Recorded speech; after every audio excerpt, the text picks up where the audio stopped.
नमस्कार, मैं Apoorva Ashutosh Shimla higher secondary school की यूट्यूब चैनल पर आपका स्वागत करती हूँ। तो क्लास 10th के आज हम चैप्टर वास्तविक संख्या या रियल नंबर्स के बारे में आगे की जानकारी पढ़ेंगे। पिछले वीडियो में हमने ये पढ़ा था कि √2 को हम अपरिमेय कैसे सिद्ध करेंगे, कैसे ये बताएंगे कि संख्याओं की अपरिमेयता किस तरह से सिद्ध की जाती है। ये स्टेप बाय स्टेप हमने बताया था। आज हम आगे 2 और एग्जाम्पल से समझने की उसे कोशिश करेंगे। अलग अलग तरह के नंबर्स हैं, अलग अलग तरह की अपरिमेय संख्याएँ हैं, उनके बारे में समझेंगे कि उनकी अपरिमेयता किस तरह से सिद्ध करते हैं। तो शुरू करते हैं। वास्तविक संख्याएं।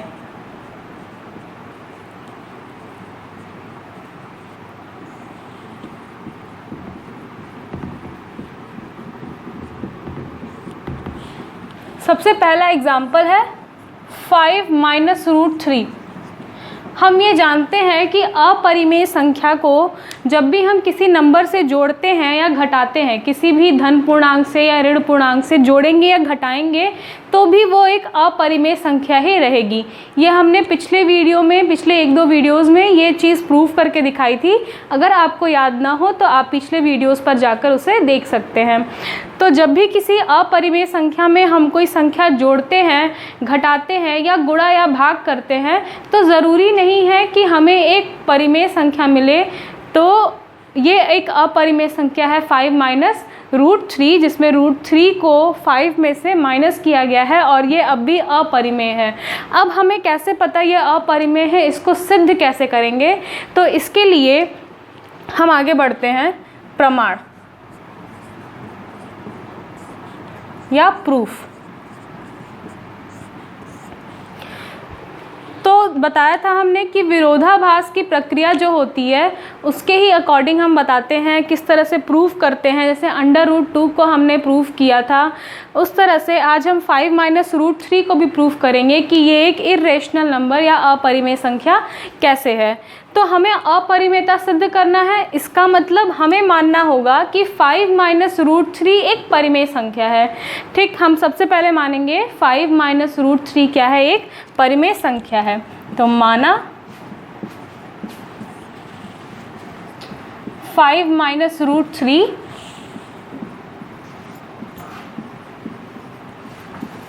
एक परिमेय संख्या है।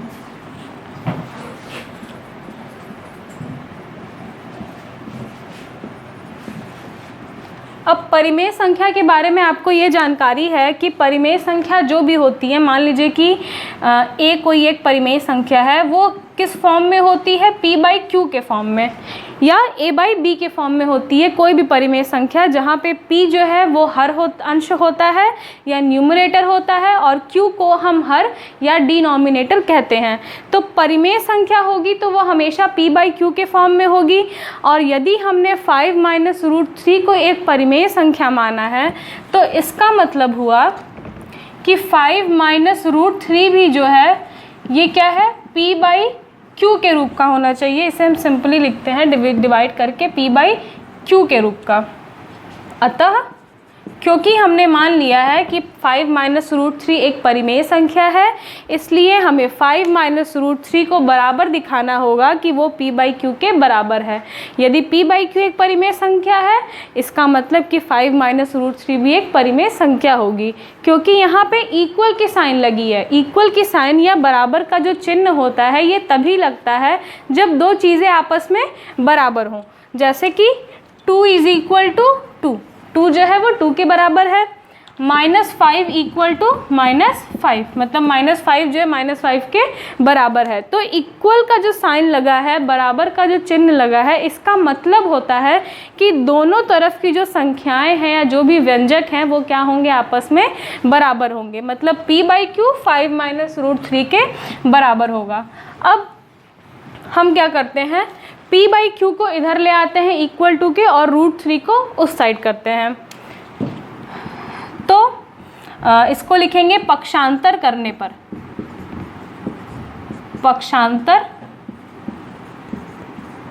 करने पर हमें क्या मिलता है, p बाई क्यू को हम इक्वल टू के इधर ले आएंगे, ये हो जाएगा 5 माइनस पी बाई क्यू और इक्वल टू √3 यहाँ माइनस में है तो √3 क्या हो जाएगा, प्लस में हो जाएगा। तो पक्षांतर करने पर क्या हुआ, p बाई क्यू ये प्लस में था, इक्वल टू के इधर आया तो ये माइनस में हो गया, माइनस √3 जो है यहाँ पे ये माइनस में है, इक्वल टू के दूसरे साइड में जाएगा तो वो प्लस हो जाएगा। अब इस इक्वेशन को देखकर ये बता सकते हैं हम कि √3 जो है, या हम ये कह दें कि 5 माइनस पी बाई क्यू, परिमेय संख्याओं के बारे में हमने पढ़ा था कि जब भी परिमेय संख्या में, किसी भी परिमेय संख्या में हम कुछ भी जोड़ें, घटाएं, गुणा या भाग करें तो हमें परिमेय संख्या ही मिलेगी। मतलब कि क्या है, ये गुणा, भाग और जोड़ घटाने के लिए ये संवृत्त है परिमेय संख्या। मतलब कि जब भी हम कोई भी संक्रिया लगाएंगे दो परिमेय संख्याओं पर तो हमें उत्तर में भी एक परिमेय संख्या मिलेगी। अब p बाई क्यू एक परिमेय संख्या है, 5 भी एक परिमेय संख्या है। कैसे, क्योंकि इसे हम 5/1 भी लिख सकते हैं। तो उस प्रूफ से क्या हुआ कि अगर दो परिमेय संख्याओं को हम घटा रहे हैं तो हमें उत्तर में भी क्या मिलना चाहिए, एक परिमेय संख्या। तो हम लिखेंगे अतः, या इस तरह से लिख सकते हैं, चूँकि 5 माइनस पी बाई क्यू एक परिमेय संख्या है।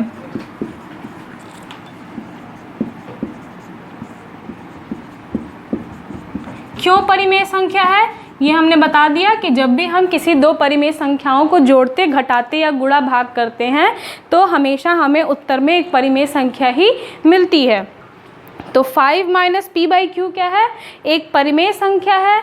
इसका मतलब कि √3 को भी परिमेय होना चाहिए, क्योंकि अभी हमने बताया कि इक्वल टू के दोनों साइड के जो नंबर्स होते हैं वो हमेशा आपस में बराबर होते हैं। मतलब अगर इस तरफ का लेफ्ट हैंड साइड जो है हमारा, अगर ये परिमेय संख्या है तो राइट हैंड साइड जो है, दायां पक्ष, वो भी एक परिमेय संख्या ही होनी चाहिए। तो इससे निष्कर्ष क्या निकल के आता है, अतः √3 भी एक परिमेय संख्या होनी चाहिए।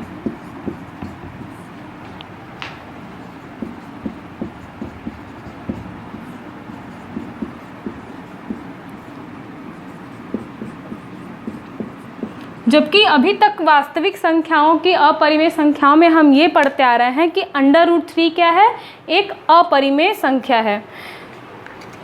तो अभी तक जो हमने पढ़ा था ये था कि √3 परंतु √3 एक अपरिमेय संख्या है।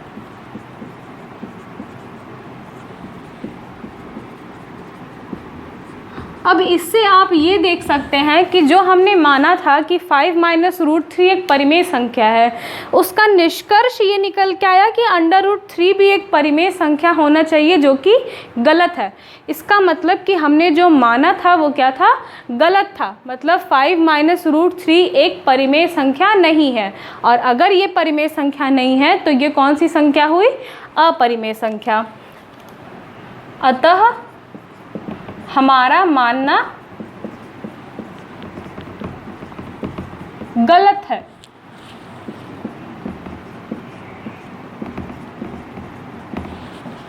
ठीक है, अतः हमारा मानना गलत है। इसके नीचे लिखेंगे 5 माइनस √3 क्या है, एक अपरिमेय संख्या है। यहाँ साइड में हम लिख देते हैं, या इतना आप पहले नोट कर लीजिए वीडियो पॉज करके, उसके बाद हम रिजल्ट लिख देते हैं।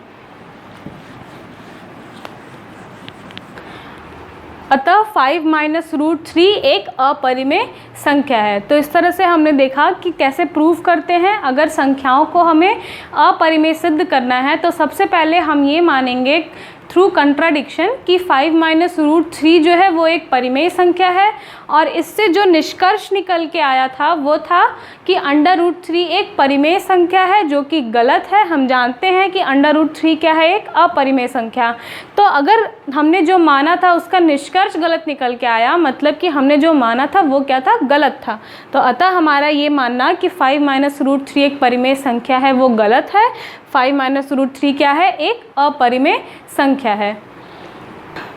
नेक्स्ट एग्जाम्पल है 7√3 एक अपरिमेय संख्या है। सिद्ध करना है कि 7√3 या 7 करनी में 3 जो है एक अपरिमेय संख्या है। तो हम जानते हैं कि जब भी किसी अपरिमेय संख्या में हम किसी संख्या का जोड़, घटाना, गुणा या भाग करते हैं तो उत्तर में हमें अपरिमेय संख्या मिलती है या परिमेय, कुछ भी मिल सकता है, कोई निश्चित नहीं है। तो अब हम इसको पहले अपरिमेय सिद्ध करने के लिए सबसे पहले क्या मानेंगे, माना 7√3 एक परिमेय संख्या है।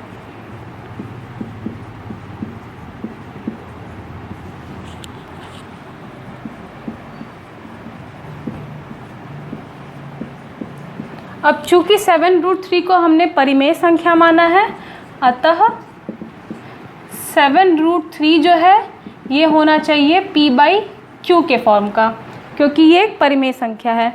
अब हम क्या करेंगे, √3 को अलग करेंगे और 7 को यहाँ पक्षांतर कर देंगे। तो पक्षांतर करने पर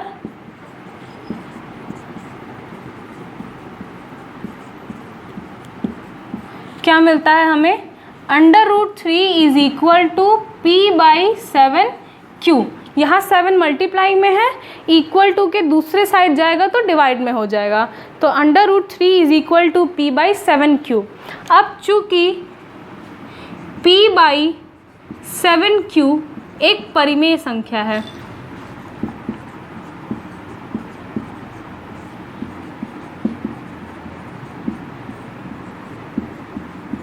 कैसे परिमेय संख्या है ये देख लीजिए। p/7q को हम क्या लिख सकते हैं, p/q इंटू 1/7। मतलब एक परिमेय संख्या p/q का गुणा दूसरे परिमेय संख्या 1/7 से हुआ है। तो ऐसे में हमें जो उत्तर मिलेगा वो भी क्या होगा, एक परिमेय संख्या होगा। ये हम लोग परिमेय संख्या की गुण में पढ़ चुके हैं। तो p/7q एक परिमेय संख्या है। इसका मतलब क्या हुआ कि √3 भी एक परिमेय संख्या होना चाहिए, क्योंकि इक्वल टू की साइन लगी है, मतलब दोनों को बराबर बताया गया है। अब दोनों को बराबर बताने का मतलब कि यदि ये एक परिमेय संख्या है तो ये भी एक परिमेय संख्या होना चाहिए। तो इससे निष्कर्ष निकलता है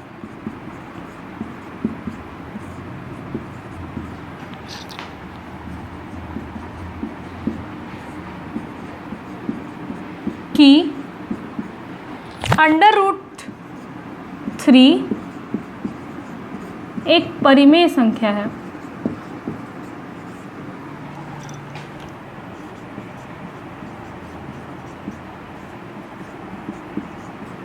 एक परिमेय संख्या है जो कि गलत है, क्योंकि हम जानते हैं √3 का है एक अपरिमेय संख्या जो कि गलत है।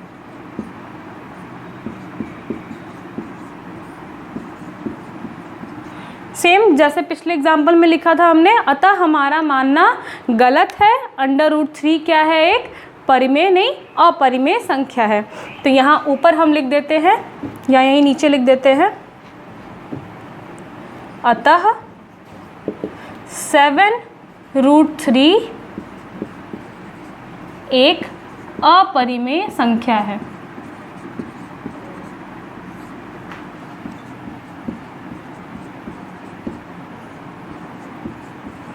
बिल्कुल जैसे हमने पिछला एग्जाम्पल किया था, सेम वैसे ही, बस जो अपरिमेय संख्या जिसे हम जानते हैं कि अपरिमेय है उसको क्या करते हैं, अलग करते हैं, और बाकी सारे नंबर्स को जो भी हमारे पूर्णांक होंगे या परिमेय संख्या होगी उन सब को एक साइड और जो अपरिमेय संख्या है उसको एक तरफ करके हम इस तरह का इक्वेशन बनाएंगे, समीकरण बनाएंगे। अब चूँकि एक साइड के जो सारे नंबर्स हैं वो सब क्या होंगे, परिमेय संख्या होंगे, जोड़ने घटाने में बनेंगे, मतलब कि जो हमारा √3 आया है वो भी परिमेय होना चाहिए। तो इससे सिद्ध हो जाएगा कि √3 एक परिमेय नहीं अपरिमेय संख्या है, अतः हमारा मानना जो था वो गलत था। तो 7√3 भी क्या होगा, एक अपरिमेय संख्या होगी। तो हमने माना है कि √3 क्या है, एक परिमेय संख्या है जो कि गलत है, अतः 7√3 एक अपरिमेय संख्या है या अपरिमेय संख्या होगी। तो हमारा आज का जो टॉपिक था वो यहीं पे समाप्त होता है। अगर आपको हमारा वीडियो पसंद आया हो तो हमारे वीडियो को लाइक करें, चैनल को सब्सक्राइब करें और बेल आइकन पर क्लिक करें, जिससे आगे के वीडियोस की नोटिफिकेशन आपको मिलती रहे। धन्यवाद।